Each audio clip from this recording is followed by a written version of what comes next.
Thank you for joining me for another edition of Discover the Joy, the Purdy podcast. I have a couple here who has surely discovered their joy in cooking. We have Rachel Sanchez, Julio. Oh, please help me with your last name. Julio Figueredo. Figueredo. Figueredo. Thank you, Figueredo. Thank you very much. Yes, they are a couple, and you guys are in the traveling tour, MasterChef's All-Stars Live.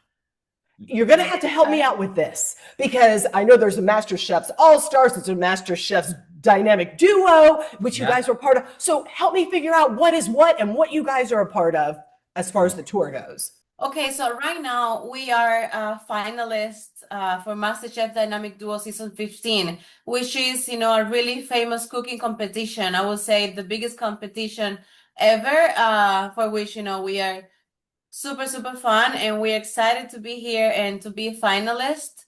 And just because we are finalists of the cooking competition, we were called to be part of the MasterChef Live Tour All-Stars, which it's part of the show, but it's an opportunity for people to get closer to us, to the fans, to watch us cook live.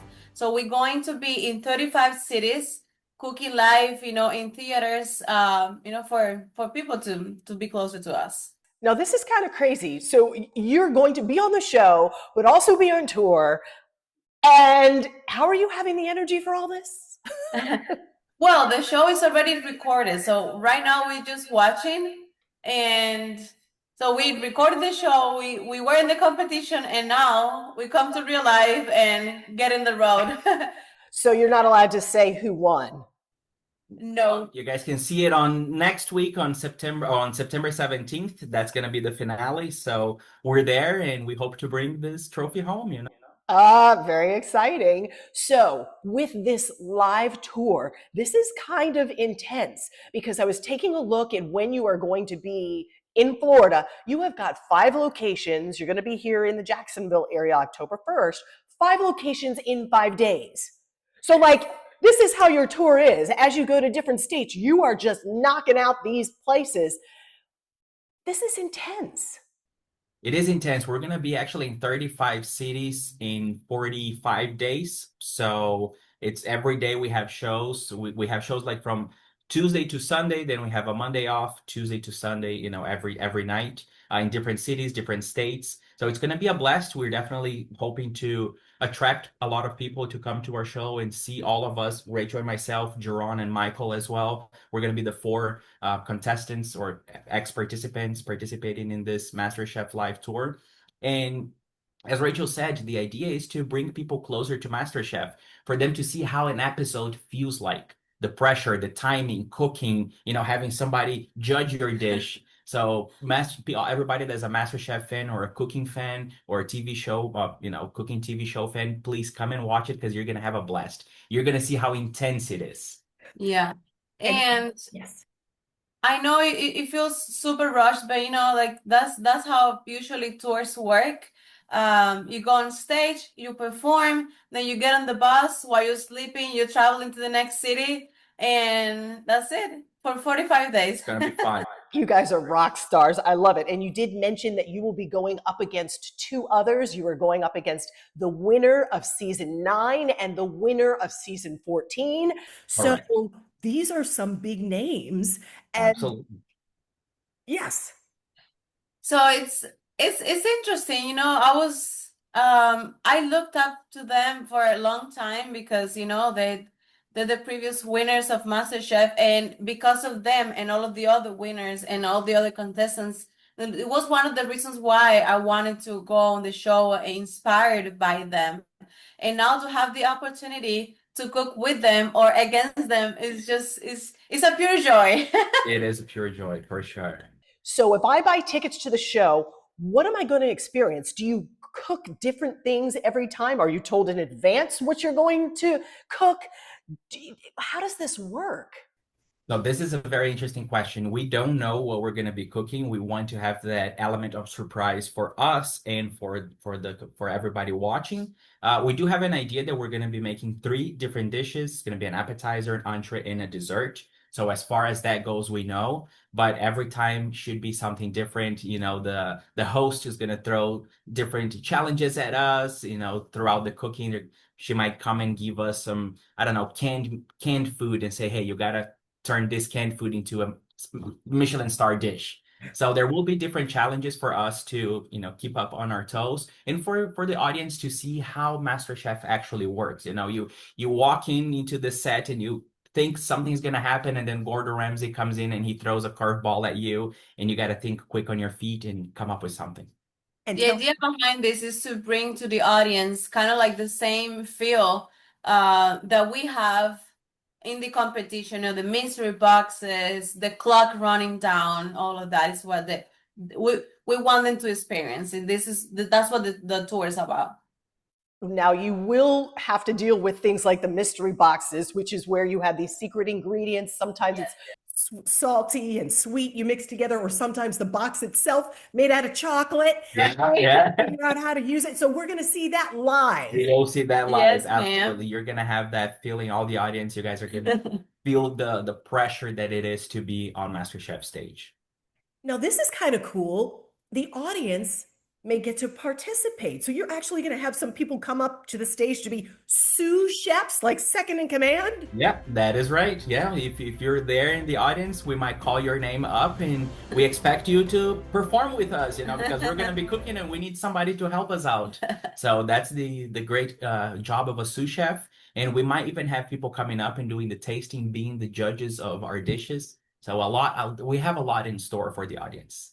Now you're talking. Taste test. That's what I'm talking about. I see you're excited, Joy. I see you would like to come on the stage and be a sous chef. Well, this is the interesting thing. I do not cook. I hate cooking, but I love these shows because of the intensity and because you all are able to mix such crazy ingredients. In my mind, they're kind of crazy, and just turn it into these magnificent dishes. And I think a lot of people will come away with some tips. And I'm wondering if you have any for us that maybe you can share with us. You guys have been doing this for so long. What are just in the kitchen? Can you give me some pointers? I feel like most people would overcomplicate and overthink what they're going to do. For example, Julio is amazing at just standing in front of the fridge and looking up the ingredients that we have left, and you know, come up with an amazing dish, because we're all for no waste, you know, cook with what we have, and you know, just look what we have and then come up with something. I feel like we have something that I've learned, like if it grows together, it goes together. So that would be one thing that I can teach you. If you see a couple of ingredients that come from the same part of the ocean or the earth, you know, you see that they will most likely go together. Like for example, the pork usually goes well with some sweet stuff like corn, you know. But again, everything is really subjective. Something that you might like, some other people might not like. So cook what you feel good with. I will give a very simple tip. Every cook should do this. Taste your own food.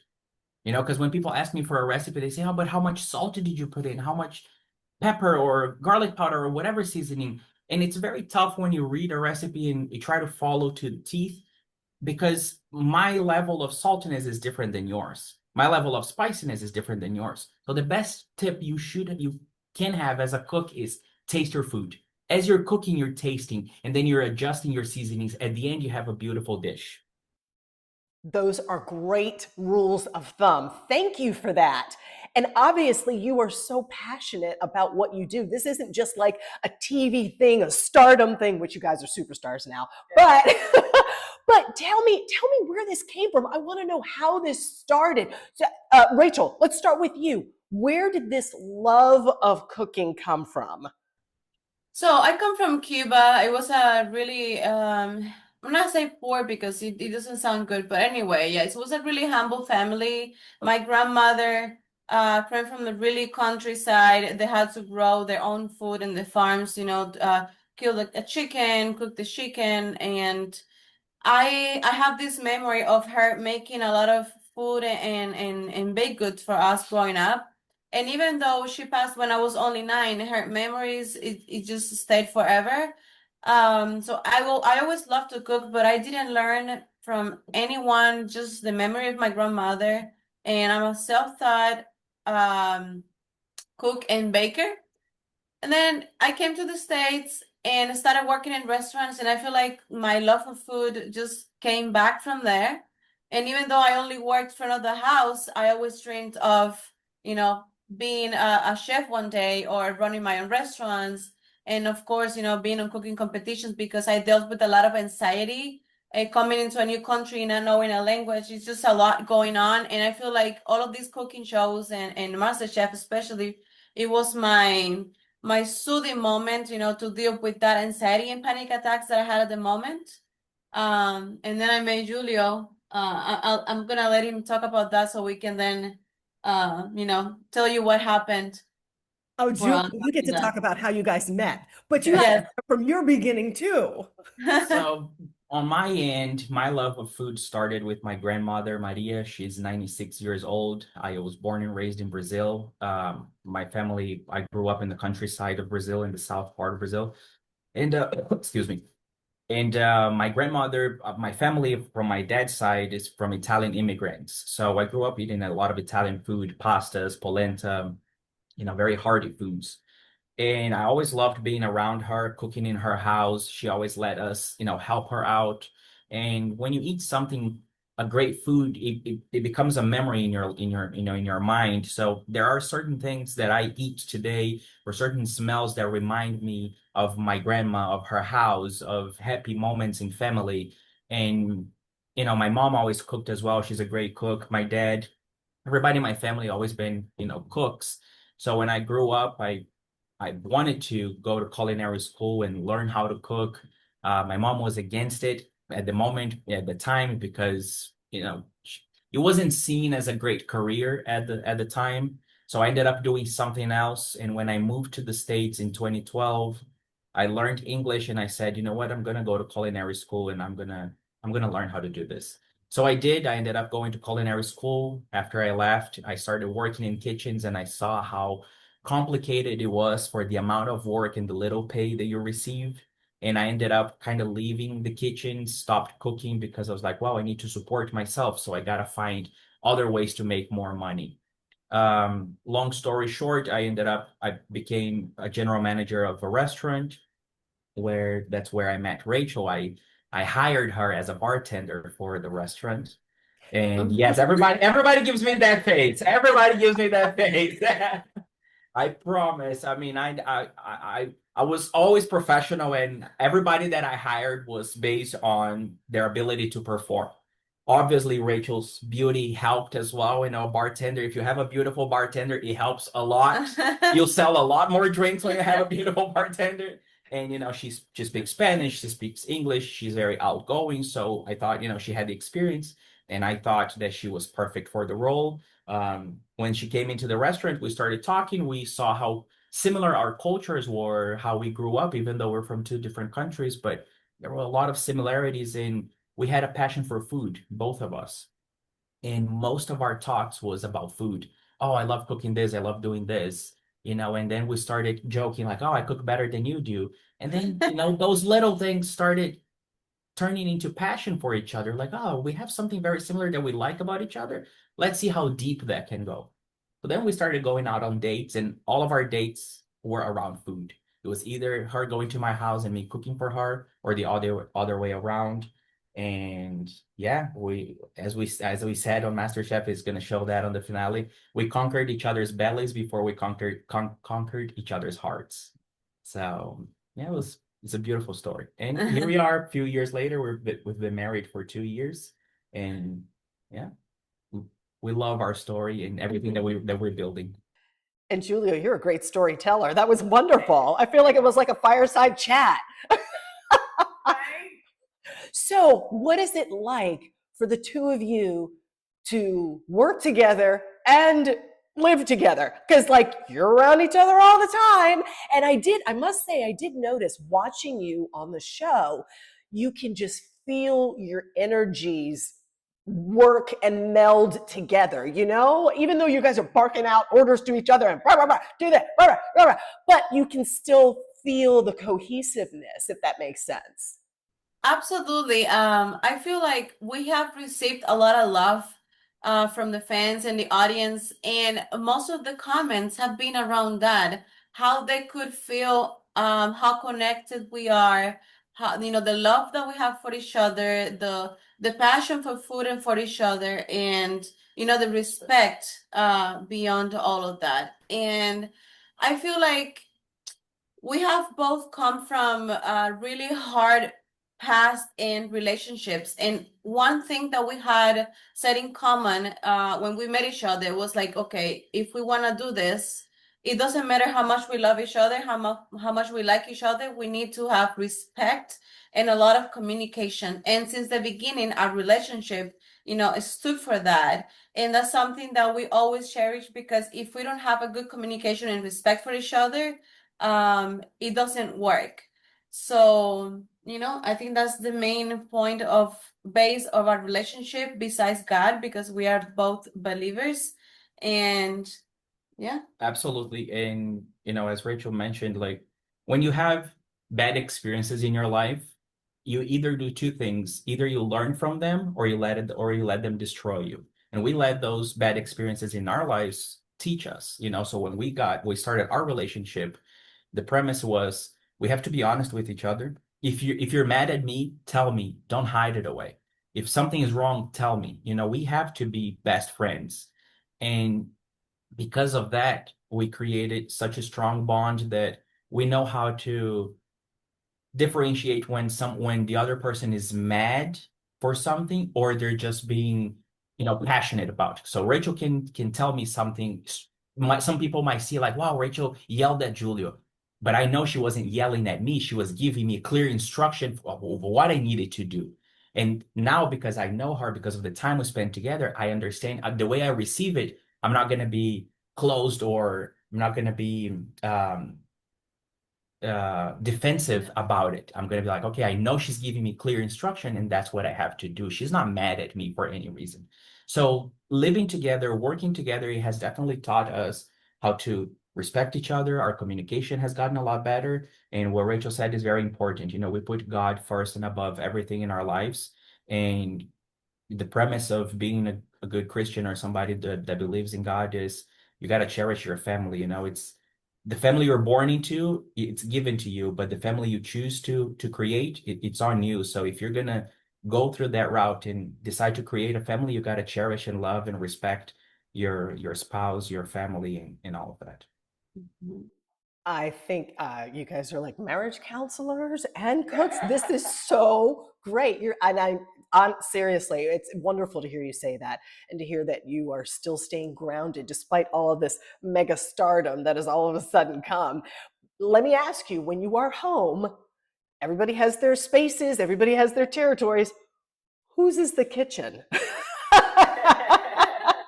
Definitely the kitchen is the most used space in our home, much more than our rooms or anything else. And, Rachel and I have something since the beginning that we always joke of who cooks better. I think I'm the better cook. She thinks she's the better cook. There are certain things that obviously I am better. Other things she's obviously much better than I am. But we're always challenging each other. So we do cook together a lot, but most of the time we're cooking alone, because it's actually in the kitchen is a moment for us. It's almost like a therapy moment for us. Exactly. So cooking, like, I'm more annoying that Rachel is. So when she's cooking, I'm around looking what she's doing and I'm pointing the finger, say, hey, you should do this way. And she's just like, get out of the kitchen right now. All you can do is either you wash dishes or you get out.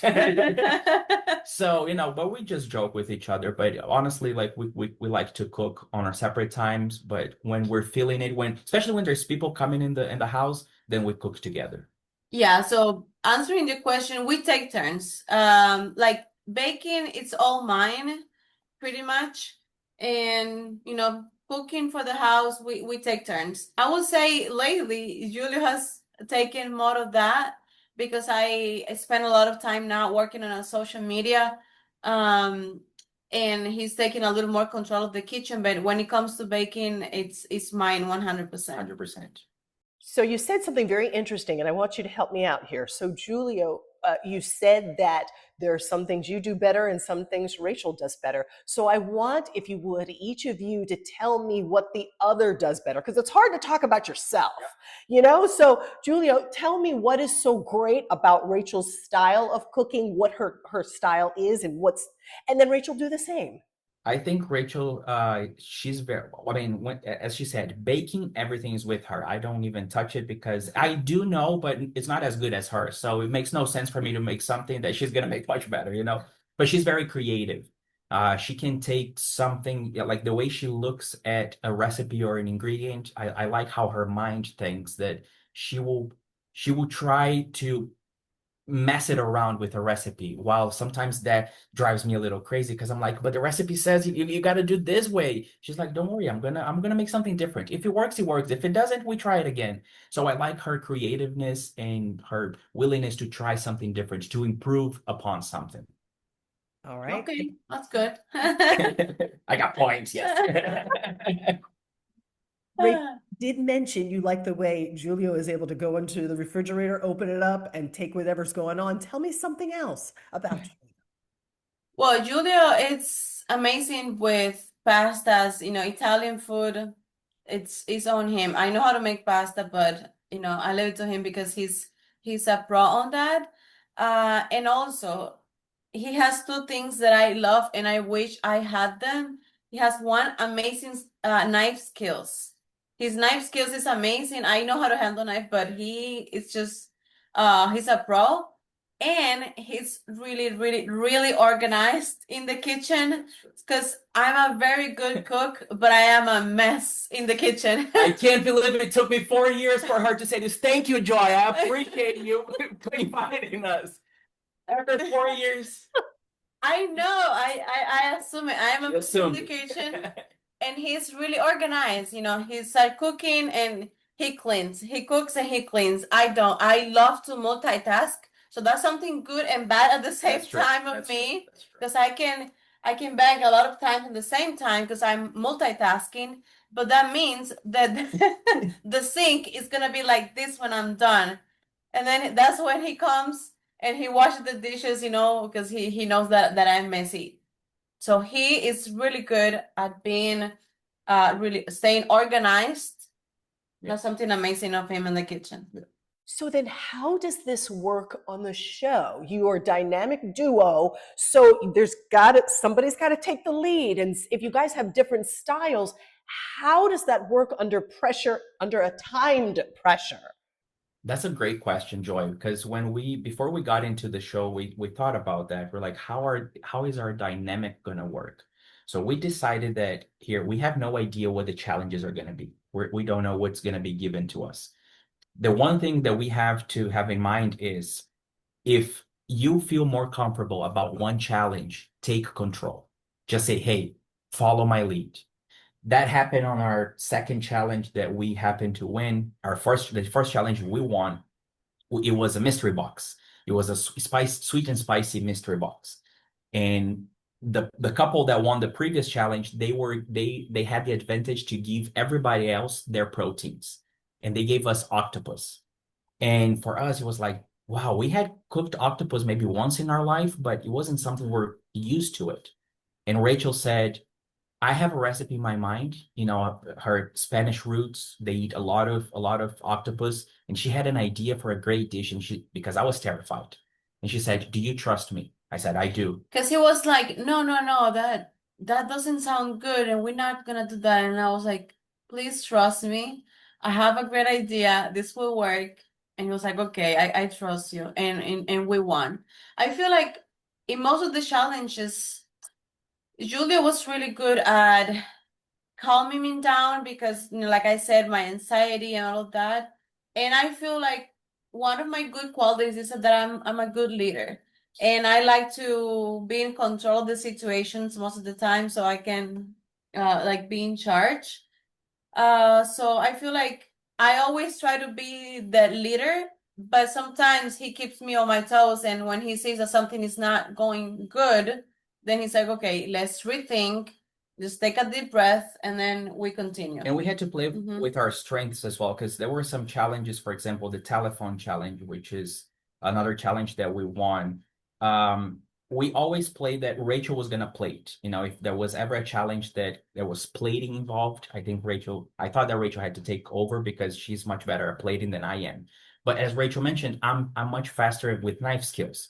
So every challenge that we had to prep something super quick, I was going to take charge of that because I know I'm much faster and I'm much more accurate. So the semifinal was like that. It was the challenge of following Gordon, which was mind blowing to follow the man. But I started with him. So I was keeping up. We both kept up with him the whole time. But just because I was able to start the dish and prep and she was able to finish, I think that worked out perfectly. And we had the best dish of the night, and we landed into the finale because of that.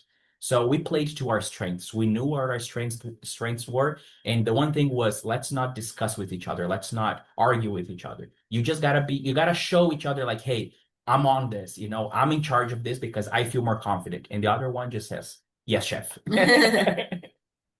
It's a matter of trust. It is a matter of trust. Okay, I have two more questions for you. Number Let's go. one, what is Gordon Ramsay really like? Is he this brute guy like he comes across? Let me start on this one because I have something interesting. Because Rachel, she has a very deep love for Gordon, and now I can see why. So just give you a little feedback, a backstory. When we met, Rachel had watched every single Gordon Ramsay show that you can imagine multiple times. Okay. And when she told me she was a big fan of him, I said, he's overrated. Like, come on, this guy's out there yelling at people. Like, he's disrespectful. Like, he thinks he's a great cook, but I don't think he is. And I mean, that was the beginning of our relationship. And I guess she didn't like me much after that. But she was like, well, give this guy a chance. Let's watch his shows with me. So we started watching his shows, and you see that he has different personas for each show because it's a reality TV. So Gordon Ramsay House Kitchen, he's explosive, he's yelling at you, he's going at your throat. But then his other shows, he shows a mellow side, a softer side, a nicer side. So I'm like, oh, I get it. It's a TV personality. When I met him, and I even told him that. I said, Chef, I'm sorry. I'm sorry that I judged you too early from watching you on TV. He's such a loving gentleman, fantastic teacher. I learned a lot from him. His ability to see something wrong from 20 feet away, it's impressive. It's impressive. The man is a legend, and I take back every single bad thing that I said about him because he is a genius, and I'm so blessed and proud to have met him, really. So to give a little more context about this, when we started dating, like 1 or 2 years after we date, Julio took me on a surprise trip for my birthday to Vegas. And then we went because he knew how much I liked Gordon Ramsay, and he took me to a couple of his restaurants. And the first time we went there to a burger restaurant that he has. That's true. And when Julio tried it, he was like, "Whoa, this is the best burger I've ever had." And that is no small talk because Julio is fan of burgers. I think that's is top 3 food for Julio. And I was like, I told you so, right? Like, because he was like, oh, he's overrated. It's just a TV chef. It's a personality, but his food might not be good. And then when he tried it and he knew he could taste that it was good, then the respect that he had for Chef Ramsay, it was different. And then coming into the show, and the guy, instead of wanting to make you look bad, he actually comes in and help you and teaches you a lot. And from 3 meters away, he could say, okay, get that thing back into the oven because it's still raw. And you're like, well, the respect that I had for him grew 1000%. And Julia could also perceive that. I feel like his personality changes because he knows when he's working with professionals and he knows the standards that he wants to implement versus when he's working with the kids for like MasterChef Junior, for example. You can see how soft he is on them because one, he loves children. He has like 6 of his own. And 2, because he knows that there is not much experience, so he has to teach, and he's a great teacher. He's a great teacher. So yeah, Absolutely. it's amazing. It's just TV personalities, but real life, amazing person. Amazing person. That's interesting how you made the difference between MasterChef and MasterChef Junior. So that makes sense. Now tell me, Julio, you've had official training. Rachel, you are just a natural. So for people who see you and they want so much to be where you are, they want to hit the big time, or even just have their own restaurant, or just want to be known in their own community for their good. How do they get to that point? How do you come from nothing to this huge thing? Okay, I think I'm gonna talk because I was the huge fan of MasterChef and all the cooking shows, right? And I did not get here just because, and I tried once and got it. I tried 4 times. I applied 4 times to be on the show. So I feel like like nowadays, people want things like really fast, and that doesn't happen that way. Now people don't have the patience to go after the dreams. And imagine if I had stopped after the 2nd or 3rd attempt to be on MasterChef, I wouldn't be here today. So my advice is, if you have a dream, just try and try and try until you conquer it, because it took me 4 years applying to be on the show just to be here. And while I was doing that, I was, practicing and trying to get my dishes better, my baking better. I even opened a small business, and I was really afraid of what people would think about me, because it was not that my family and my friends supported me in all of this journey.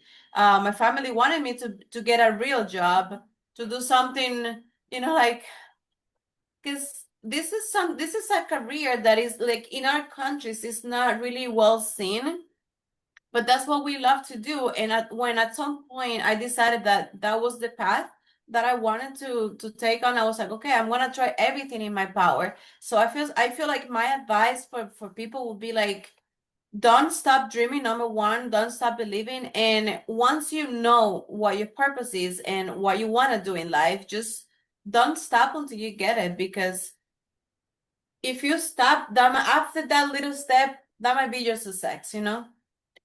It's a very deep question that you asked, Joy, and I guess there are many books written all about this, like how to find what you love and how to overcome that and how to do what you want to do in life. And I honestly, all I'm gonna say is I've put my life and trust in Jesus Christ, our Savior, and He knows my life better than I know.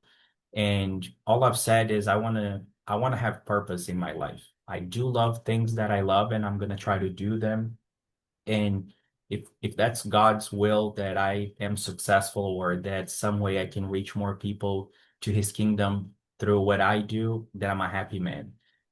Rachel said something beautiful. There's no small dream, You might say, "Oh, my dream is to make cardboard boxes." Guess what? You can be the best cardboard box maker in the world. That's the only thing. You gotta, if you trust in yourself, you believe in yourself, it doesn't matter what other people say, because we like to say this: if opinions were good, people would charge for them. So, people will always have something to say about your life. So if you're gonna listen to somebody to give you advice, listen to somebody that is successful in what you want to do. Because somebody that's successful in what you want to do or what you want to perceive, they've been through the tough times. They're gonna give you better advice. Versus somebody that has never done anything in their lives, or has never been successful, or never tried to get out of their comfort zone, honestly, their opinion is gonna mean very little to you. It's not gonna have any impact in your life. So focus on what you love. If you believe in God, put your faith and trust into Him, and all things will come true. I have truly, truly enjoyed talking with the two of you. I am going to be cheering you on, and I can't wait. I can't wait until you come to our area. Thank you for speaking with me, and I want to make sure that I got my little cheat sheet. I want to make sure I get all of the plugs in here. MasterChef All-Stars Live, you are coming to the Orange Park area in Clay County here in the Jacksonville area October 1st. The season 15 finale of MasterChef Dynamic Duos airs Wednesday, September 17th. Correct. Yes. Got it. Thank you. Good luck, even though it already happened. Thank you so much, Joy, for having us. It was a pleasure to talk to you and to all of your audience. We're going to be in the Jacksonville area. We are going to be doing a giveaway, a 2 tickets giveaway for everybody in the Jacksonville area in our social media at The Fiery Cooks. So if you guys just follow there on TikTok and Instagram, very soon we're going to be posting, and you guys just have to comment something there, and we want to gift 2 tickets for, some lucky fans in the area to come in and watch the show with us. Awesome. And I lied. The Fiery Cooks, where does that come from? That's my last question. So Sure. it was funny because when we were auditioning, to get the white apron, they're like, "Who are you guys?" And we're like, "Okay, we're this fiery cooks from Naples, Florida." And even though they didn't show it, we were like, "Okay, I guess we're the fire cooks." It was a fun label, and we were called that throughout the show, but it never actually aired. Until this last episode that they were doing the recap, it did actually air a little bit. So, and we thought, wow, that's a cool brand for us. We're the Fiery Cooks because we're fiery Latinos, we're fiery couple. We have this passion and love for the things that we do and the things that we say. So we're gonna turn that into a brand. So that's our brand, the Fiery Cooks, and that's where you guys can find us online as well. Yes, I saw your Instagram page, The Fiery Cooks. Yeah, I got it. Rachel Sanchez, Julio Figueredo. There we go. Thank you so much. You haven't asked, but I'm gonna answer you because everybody calls him Julio, and he's like Julio, and his name is not Spanish, it's Portuguese, and in Portuguese, the J sound is the same sound as in English versus the J in Spanish. It's funny. And that's where the confusion comes in, but it's Julio because Portuguese, not Spanish. It's funny because there's so many fans that watch the show and they hear the chefs calling me Julio all the time. And they're like, why is Julio not saying anything that his name, they're saying his name wrong, but that's actually how they say my name. Julio. Julio. Did all kinds of things. I know. Thank you guys so much. Thank you so much, Joy. Appreciate it. God bless you and all of your audience. And we can't wait we hope we're going to see you there on October 1st, all right? Yeah. And if you're there, we're going to call you to be on the stage with us, and you're going to be a sous chef. I don't know about that. We'll see ya. All Thank right. you so much. It was a pleasure. See you.